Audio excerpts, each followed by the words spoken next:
A lot of people would just want to understand what's happening because we kept hearing oxygen comments, but we weren't hearing what that actually meant in terms of pneumonia, etc. Can I just have you go through it one more time? Yeah. What's happening is, you have a bacteria that enters either your eye, your mucous membrane, or your skin, or your mouth, or your nose, or whatever, and it takes a certain load of it to cause an infection. Okay? Now, once it goes through the nose or mouth or enters the body goes wild. The protection, or we call it, actually I should go, I don't want to get so technical, but we call it T cells. Your soldiers, okay? That has been suppressing your normal flora or your normal body organisms, okay? Now they have to go fight. Okay? They have to go fight. Now, once the bug enters you, it creates a lot of inflammation, right? So now you have, the problem is that because of the inflammation, and where does it depends on where it enters. Normally it's either the mouth or the nose, and it goes down into the lungs. The heart and the lungs is connected, okay? Once the inflammation starts, your body produces fluid. That's a defensive mechanism, or the tissue swells, okay? Once there's a lot of fluid down in the lungs, or there's a lot of swelling in the lungs, we have some little molecules that we call alveoli. They're microscopic, or we call them air sacs, okay? And these air sacs is down in the lung. And what happened, because of all that inflammation and scar tissue that's going on, the alveoli can't open and close. See, every time you breathe, those just like your body, your diaphragm, or your body moves in and out. That means you have, once you see that, the alveoli are open and closing, because you need to bring in oxygen and breathe out CO2. Okay? Once that process is going on, so because the infection is so overwhelming, it blocks these sacs or air sacs we call alveoli, because of the overwhelming infection, because there's so much fluids produced that these air sacs can't open and close. So that's what's happening, is oxygen level drops because the air sacs are blocked. Okay? Because of overwhelming infection or fluid that the lung is producing to defend itself. Okay? So talk about, again, the process by which the body becomes susceptible to the strep and other, because it's busy fighting the virus. Okay. So what happened here is that because, again, remember your fighter cells we call soldiers, right? Soldiers, they can either be guardians, okay, of these bacteria, or you can have soldiers doing something else. Okay, cells doing something else. Okay, the soldiers that was suppressing the we call it normal flora of the body. The cells that was protecting these normal flora from escalating. Now they have to go fight whatever infection is going on. Okay, so when they go off, the boys them that are left that was watched are now free. And what happened is they started to replicate. The reason why they were watching them, the cells or the T cells that was watching them, okay, if you got T cells, you got different type of cells that are soldiers. Okay, you have like T cells, you got neutrophils, you got eosinophils, all these different type of cells that the body uses to fight infections. And what happened is, once the infection starts multiplying or come inside of you and start replicate, what happened is you're the normal flora that's part of your body's defenseless. So they replicate. And once they start replicating, they overwhelm your system, and that causes a lot of harm. Okay. Wow. That's the picture that you get. So the reason you're impressed by Mr. Trump's situation is just the fact that they seem to have been able to solve the problems described with the new medication. Okay. Remember the first time that he went to the hospital? Okay. So that's when the virus was replicated, causing a lot of damage. Okay. Just imagine that. He somehow he breathed those particles in, viral particles in, and now his body starts fighting, producing a lot of fluid. And remember, they said that he had shortness of breath. That means the alveoli sacs, or the breathing little sacs that you have in your lungs, was closing because of all that fluid that was happening inside the lungs. They were closing. So if those air sacs are closing, what's going to happen to you? Your breathing is going to get shallower and shallower and shallower. You're going to have breathing difficulty. So instead of normal breath, okay, normal breathing, right, is 18 breaths per minute, breathing in and out, okay? Now it goes up to 22. So you go faster, and you're having difficulty breathing. See where I'm going with this? Exactly. So he's the body; these alveoli are closing, and his body wants oxygen because tissue needs oxygen. And if tissue can't get oxygen, you're dead in 4 minutes, 4 to 6 minutes. Wow. Okay, that's the key. That's the key. And the brain dies in 4 to 6 minutes. Tissue dies. Okay, let me give you a great example. Okay, if you have a guy that has a stroke, right? Okay, you notice that he loses function on, let's say, either the left side or right side, right? Of the person. So the whole of his left side can't move. The reason it can't move is because he had a blockage somewhere in one of the arteries that serve those areas. Okay? Now, just imagine blood coming from the lungs, comes in the nose, it goes to the lungs, and then it goes to the heart. The heart, as a pump, pumps it out to the tissue, right? It pumps it through these vessels, what we call arteries, okay? So that the body can feed every different tissue in every surface of the body. What happened is, let's say, give you a point. Let's say one of the arteries goes to my arm, right? If there's a blockage there, then there's blood flow can't go to the other area. What's going to happen to that area, Greg? It freezes up. There's no tissue. There's no blood. Exactly. There's no blood flow. If there's no blood flow, there's no oxygen. Blood carries oxygen. So the tissue dies. So that's why it's not moving, because the tissue died. Wow. So do you think that we have new medication now that's I think that they had something up their sleeve that they're working on, and they tried with him, and I think it worked. Wow. Yeah. So you can really see a difference, or do you think it's a fake difference?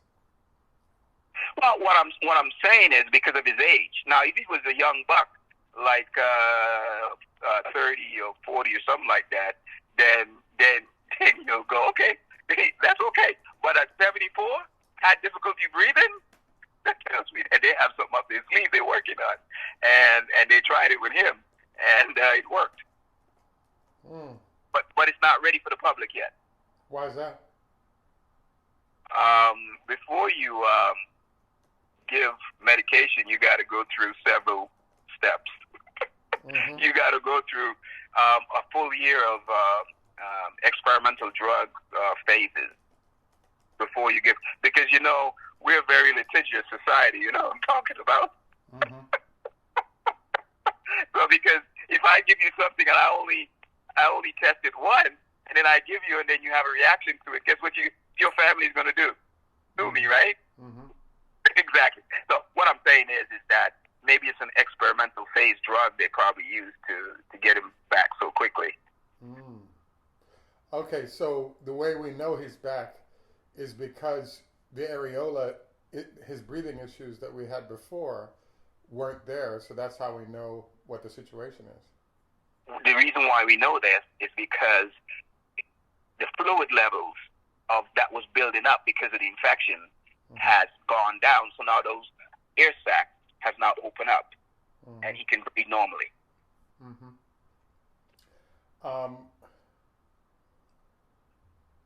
If in fact he's back in good shape, on Sunday they were saying they were seeing oxygen level issues. And I'm wondering, does that suggest that he's not out of the woods, or what are your thoughts on that? Exactly. I'm not sure. He's calmed down enough that they can let him out of the hospital because his breathing is actually normal. Mm-hmm. He's not actually out of the woods yet. But his lungs, as long as his breathing is normal, they're not going to keep you in the hospital. Mm. Okay? As long as everything shows up normal, his vitals, his lung capacity, and all that's normal, there's no use for me to keep you in the hospital. All I got to do is watch you. I can watch you from home, or you got a personal doctor who can also watch you in the White House. Mm-hmm. You got it? Mm-hmm. Yeah, that makes sense. Yep. And so it isn't risky to go home, given the fact that it could fire up again. Correct. And it could, but I'm sure that they put him on some medication when they relieve him. Mm-hmm. So and before he left, they check his blood to make sure that he's at therapeutic levels. Now that's going to be another explanation. Therapeutic levels mean that if he has enough drugs in his system to help those soldiers fight the infection that's going on in your body. Mm.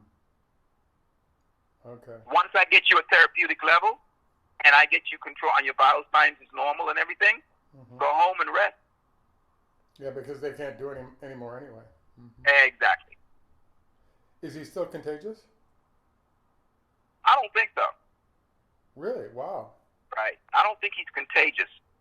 I think the contagious stage is when the first 5 days. I think he's out of that stage. Mm. So he doesn't represent a danger to all the employees that are around him? No. Plus, remember, I tell you, he's on the treatment. Mm. Mm. Wow.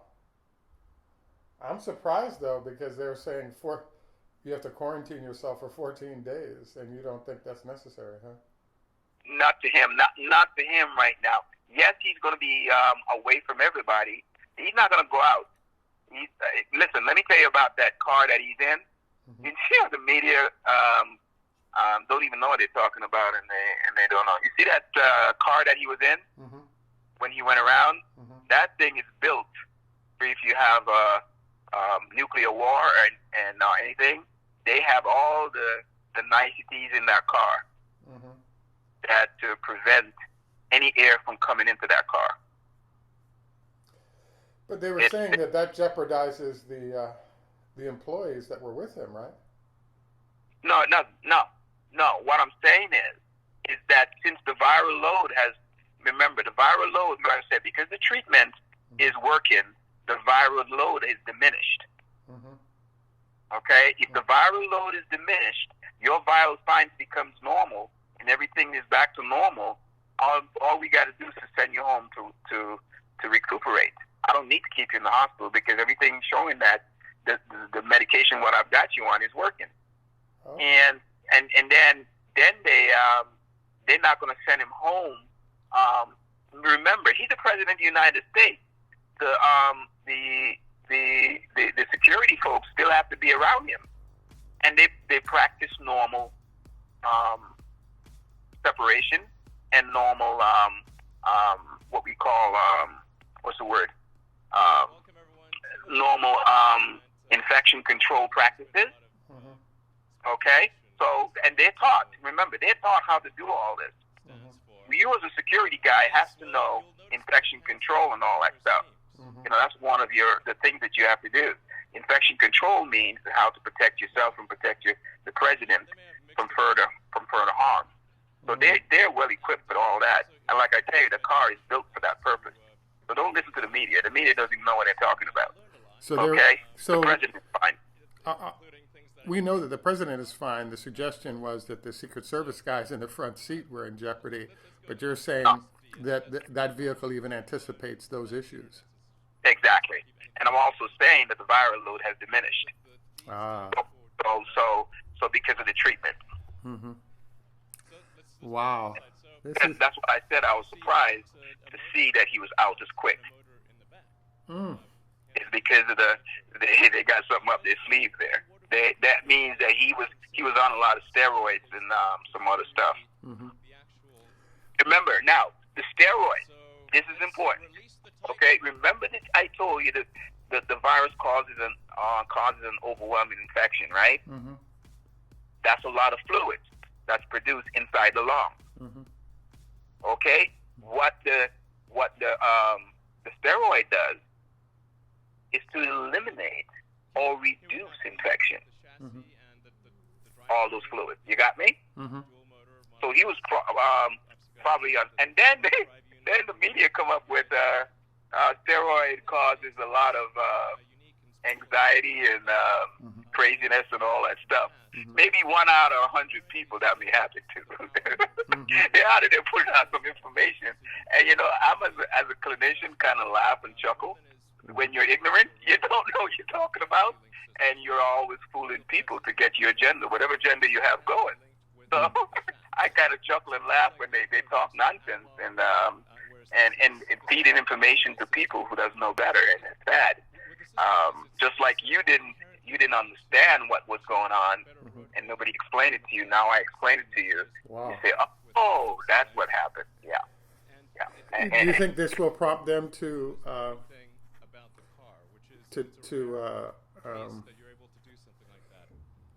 offer similar solutions to other VIPs?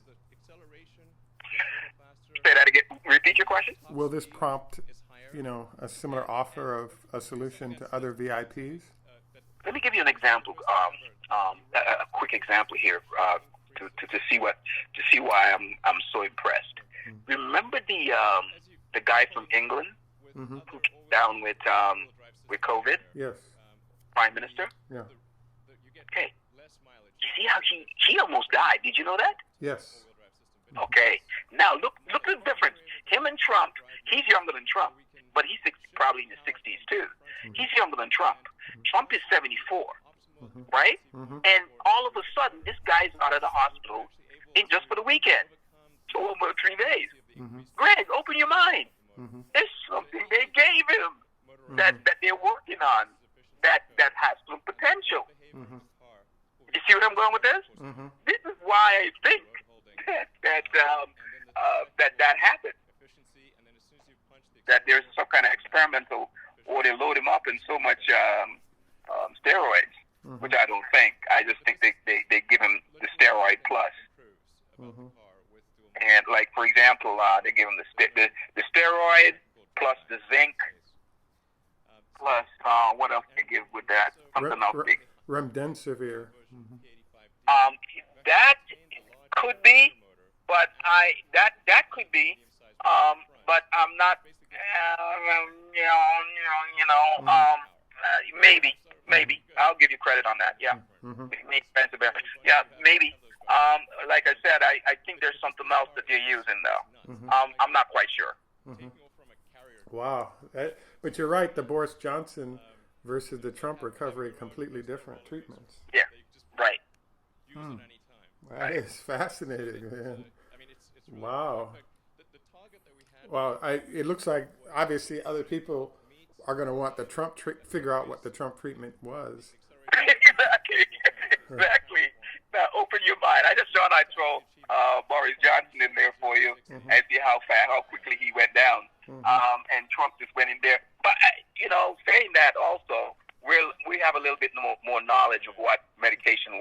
and where and where we can attack this virus from. So, but it amazes to me that he recovered this quickly because of and it's because of his age. Nothing else, because of his age. Because we don't handle the number one killer in America that nobody talks about, especially the elderly after 65, is pneumonia. Wow. And that's why they say that flu, the common flu, kills more people in America than the COVID. But you're not going to know this because you think that COVID is one of the most dangerous. Look here, the winter is coming up, right? Okay, a lot of people 65 and above with a lot of comorbidity, meaning they have other problems going on, is going to die from pneumonia. But would you hear about that? No. You would not hear about that. But that's how life is. That is fascinating. Wow. So this is why we have all those nursing homes with the people dying, is not from COVID, it's the pneumonia complications. It's the pneumonia complication, correct. That is... And in critical nursing home has other comorbidities, meaning that they have other medical problems. Okay. So if you're overwhelming the body when that viral load's attacked, that body is overwhelmed. And the good old, remember I talk about staph and strep, it would raise its ugly head. Wow. This is, I definitely appreciate the overall window on how all this works. Amazing stuff, man. Yeah. Recommendations mask-wise, you think keep your mask on when you're out, keep washing your hands. What are your thoughts on that? I think the best remedy is, yes, it's going to reduce the viral load if you wear your mask, but even more is the separation from people, because it's a people-to-people transfer, which you see what they needed to do, Greg, when it all started, when the COVID all started, what they needed was to tell people, okay, and which I'm so flabbergasted with Fauci, because Fauci is an administrator. He's not a clinician, because he spends so much time in administration that he's not capable. And I kind of blame Trump a little bit for not hiring someone with clinical expertise in the area on his staff. Because if they had that, the first place they needed was the nursing homes, your most vulnerable. You got to protect the people on the front line, right? What you needed was to do, you knew that hydrochloroquine worked. And so what you do is to put those people, especially your nurses and your doctor, which they are, doctors are smart. Once they figure it out, they're gonna be on hydrochloroquine. And Greg, you have to understand this. The doctors have already figured it out, right? They know that they need to be on hydrochloroquine. So a lot of them went on it. I'm telling you, because I know it. Okay? So what happened is, what they were supposed to do was to get the frontline people, your hospital, your doctors, and nurses on hydrochloroquine. Then you need to protect the vulnerable, which is the nursing home. Go in there and implement procedures that would the nursing homes would leave what was left to protect themselves with nothing. And then you got these dumb people, like especially Cuomo in New York and in Pennsylvania. They got so dumb that the people that were getting sick with the virus, they placed them in the nursing home. Now, what got into your head, Craig? And you got a virus out there that to put more sick people in the nursing home. What do you think is going to happen in the nursing home? That's amazing to me. And nobody picked those things up. Those little things, because we're so political and we're so divided in the country, nobody came with common sense exactly what Taiwan did, what Korea did. The same thing what I'm trying to tell you right now. They did it. And they lessened their death than us. We're supposed to be one of the greatest countries in the world. We all become sheep. And I was sitting back there watching this thing and going, oh my God. And then Dr. Fauci didn't make it any better. And so it just ricocheted. So you're saying, you know, on our regular daily lives, that 6 foot gap is an important deal relative. Yeah, I think it's a very good important deal, because common sense tells me if it's a person to person transfer, if I'm talking to you and you're 6 feet away from me, I cannot spit on you. I mean, when I'm talking, you know, I'm talking about spitting on you, spray you, you know, because you're 6 feet away from me. If you're close to me, yeah, when I'm talking in your face, you're breathing my air, my space, and I'm also spitting on you. And those water vapors may contain fibers. I think that's a great idea. That's why when you go on lockdown, you limit the amount of the COVID. That's why everybody wants to go into lockdown. But you cannot shut down a country. Look, history tells us this. If you look back in the Spanish flu, which was even worse than what we have right now, the people them went back to work every day. You didn't stop them. We're so pampered now, and everybody expects the government to be God, which you cannot. But if you go back to history, always tells you what you're supposed to do. And back then, back in 1917, about 18, something like that, or 16, I can't remember exact date, but when we had that Spanish flu, people went to work. And they were off for a few days, and then they realized, hey, we can't shut down here, we got to go back to work. The vulnerable are going to die. That's why you had so many people in the nursing home die. And this is why we had more death, almost 40% of the death rate was in the nursing home.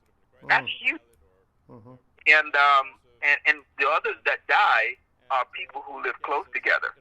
That's another thing they didn't talk about. Remember, the reason why a lot of black people die is because how we live, Greg, we all live in an apartment complex on top of one another, right? Exactly. So, and not only that, but, you know, like, I moved out of D.C., but the ventilation system inside of our building caused air to flow between apartments regularly. Exactly. Now you're talking, Greg. Now you're talking. You're using your head. That's right. Common sense. First principle.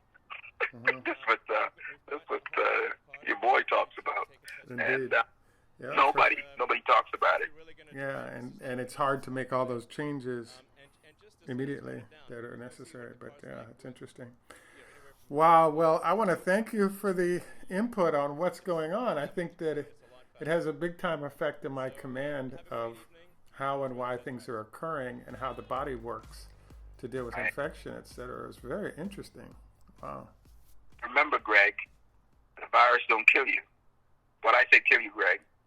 The pneumonia that the virus causes because of the weakened immune system relative to normally occurring staph and other and other bacteria, which is, wow, fascinating. Fascinating. Again, sir, awesome. All my folks will be happy to listen